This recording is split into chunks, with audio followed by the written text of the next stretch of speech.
What's up everyone, this is FP Sticks bringing you some more Go Battle League battles here in the Spring Cup, and in today's video I'm going to be running a team that uses three pretty well-known Pokemon in the Spring Cup, but the order that I'm running them in kind of makes this team a little bit weird.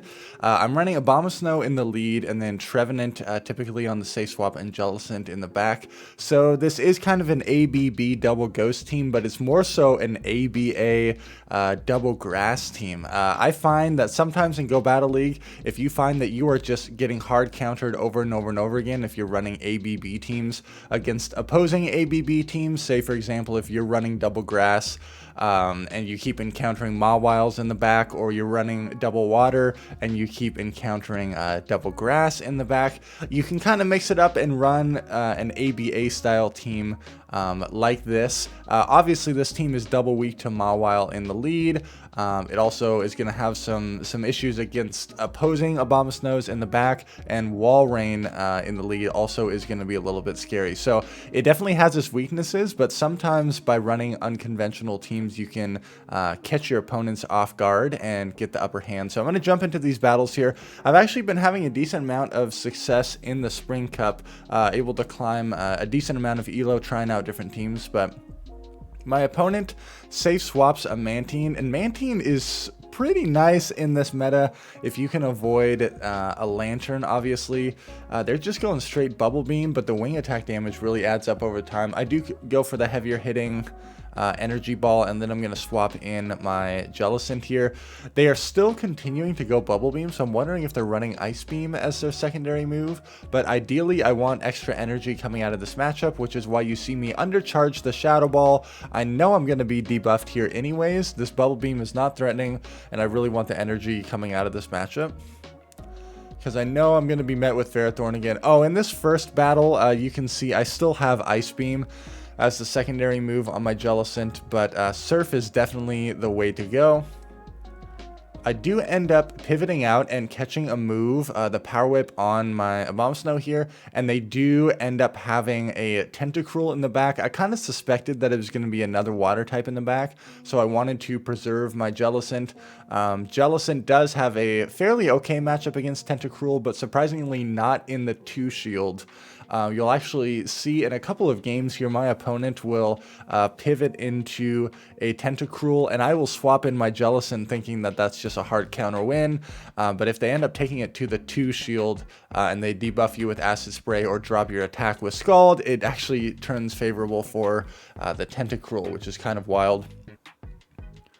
Recognizing that they have Acid Spray here, I just go into my Tentacruel and I know that I can farm them down.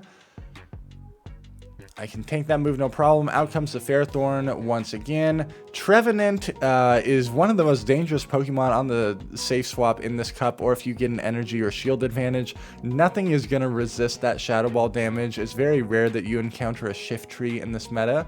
So in a couple of these games you'll see I really try to find moments where I can set my Trevenant up for an energy advantage. Out comes an opposing Abomasnow, and I'm really glad that I have all this energy stored up on mine. The Trevenant in the back is going to be difficult to deal with, but they are essentially energy dry. So if I can somehow set my Trevenant up for some sort of a farm down scenario, then I'll be okay. I end up catching the Weather Ball on my Jellicent here. As I said earlier on in the video, an opposing Abomasnow is definitely difficult for the back line to deal with, but if you can correctly catch moves and weave in and out, you'll be okay.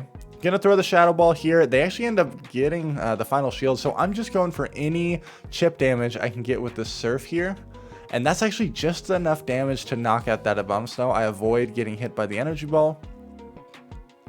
This Trevenant is going to be able to knock me out with the Seed Bomb here. And now I have some options here.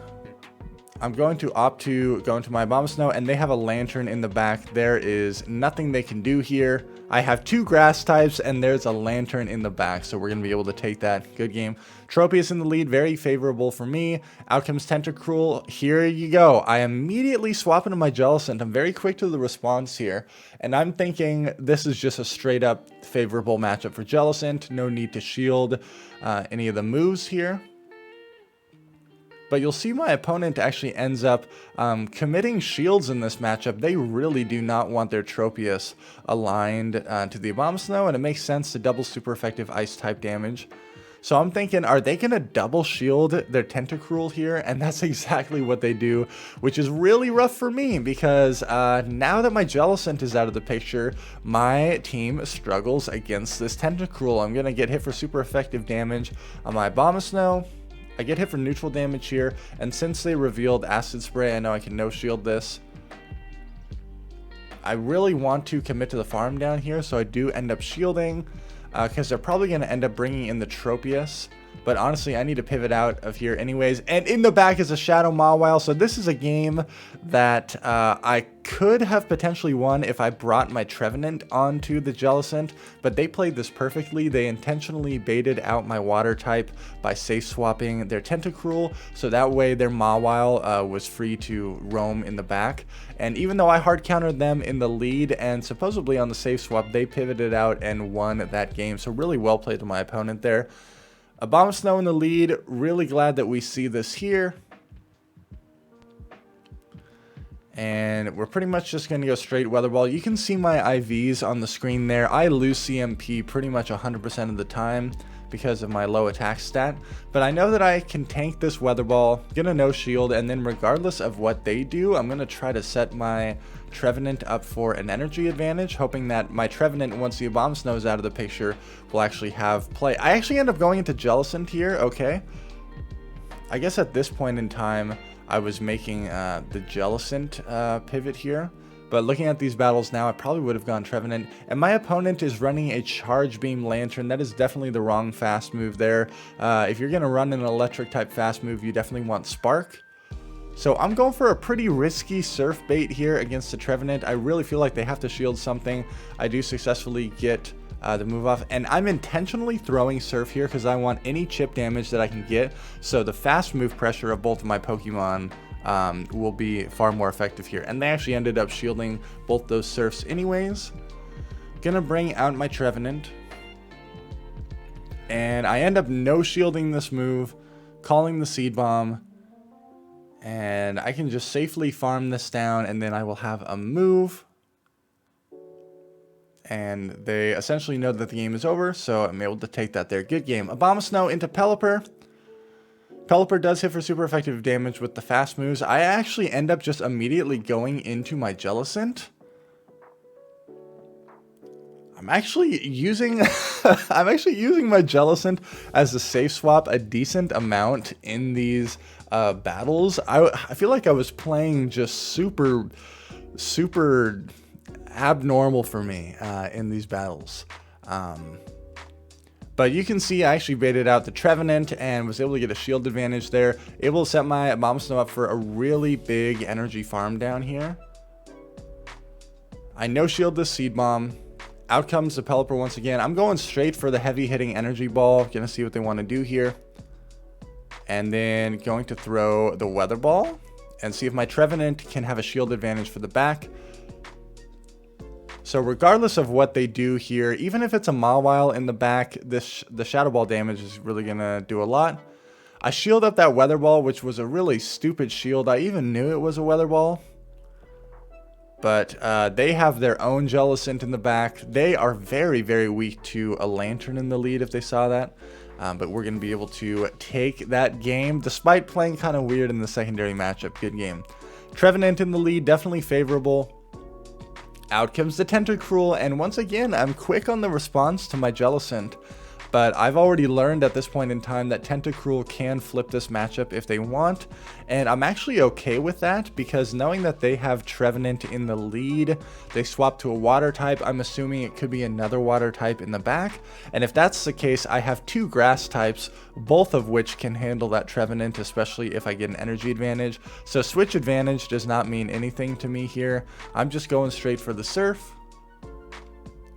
And they're going to start committing shields, so I'm going to go for an immediate punish with another Surf here. Totally fine by me. And they're going to shield that up. And they're forced to throw a move here. I'm going to take the 2 shield advantage and get a jump start on energy with my Trevenant here. I don't get hit by anything. If they bring in their Trevenant, it's going to get one-shotted. I have the energy advantage. Out comes the Trevenant. See you later, Trevenant. And what are they going to have in the back? Things are looking pretty good here. It's an Araquanid. Thank goodness it wasn't like a Shadow Mawile or anything, but we still would have been able to reach another Shadow Ball hit for a lot of damage. This Shadow Ball does a lot of damage to the Araquanid. We actually CMP tie on a Bubble Beam here. No need to shield this, and I can easily just get to an Energy Ball, and this is going to be a good game. Able to get a nice 2 shield flex there as well. Definitely favorable alignment for us throughout the duration of that battle there.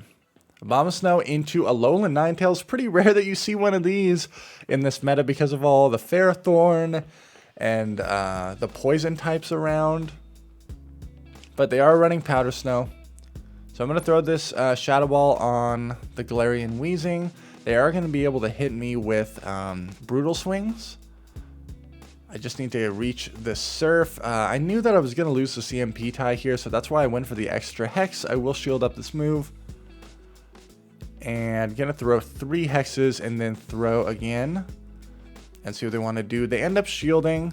And again, I did not force the CMP here because I know that I'm going to lose it. So I go for another hex. And at this point, I'm going to commit to the farm down. They do not reach another move. Jellicent's really putting in a lot of work.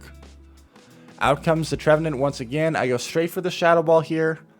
Now, if I would have baited, I would have had a Surf and then an immediate Shadow Ball. But I typically don't like to bait because it feels really bad if the move goes unshielded. But that's definitely a scenario where baiting there would have put me at a huge energy advantage. They probably would have had to catch on their Alolan Ninetales here. I still have that Trevenant to deal with in the back, which is going to be really awkward because now their Trevenant is going to get an energy advantage here. So I'm going to have to try to go for a catch. I'm keeping track of their energy here. They reached the Shadow Ball right there, but they anticipated me catching. Great patience from my opponent there. And that is absolutely going to win them the game. They're well played to my opponent. Abomasnow mirror match once again. Thank goodness we see this here. Our backline definitely needs to avoid this. And we're always going to lose the CMP, but we know that we survive 2 Weather Balls regardless. And then we can set our Pokemon up for a nice farm down with whatever we want here. They let that go as well. I kind of like when they shield in this matchup because it gives me more farm. And again, nothing is going to resist that Shadow Ball damage in the back end. So getting a substantial amount of farm on either Pokemon is really nice. Now, because they shielded, that allows me to immediately pivot out. I did not want to get farmed down there, but now my Jellicent is stuck against the Ferrothorn, but I do have an energy advantage, and 2 Shadow Balls plus all of this Hex damage potentially should be enough to knock out this Ferrothorn. Yes, it definitely will. And this shield advantage going into this matchup is really helpful for me. I'm going to shield up the Power Whip and queue up this Shadow Ball here. And I actually don't know who wins the CMP tie in this match, but they let it go. They still have their Abomasnow, which is very low in health. It's a Lantern in the back. So I'm just going to try to burn their final shield, and then my Trevenant needs to be able to aggressively outpace their Abomasnow. They're too slow to respond. This allows me to get to a Seed Bomb, and then there's no way their Lantern is going to be able to take out my Trevenant. We're going to be able to take that game. Thank you so much, everyone, for watching. Make sure to like, comment, and subscribe. Best of luck with your battles, and I'll see you in the next video.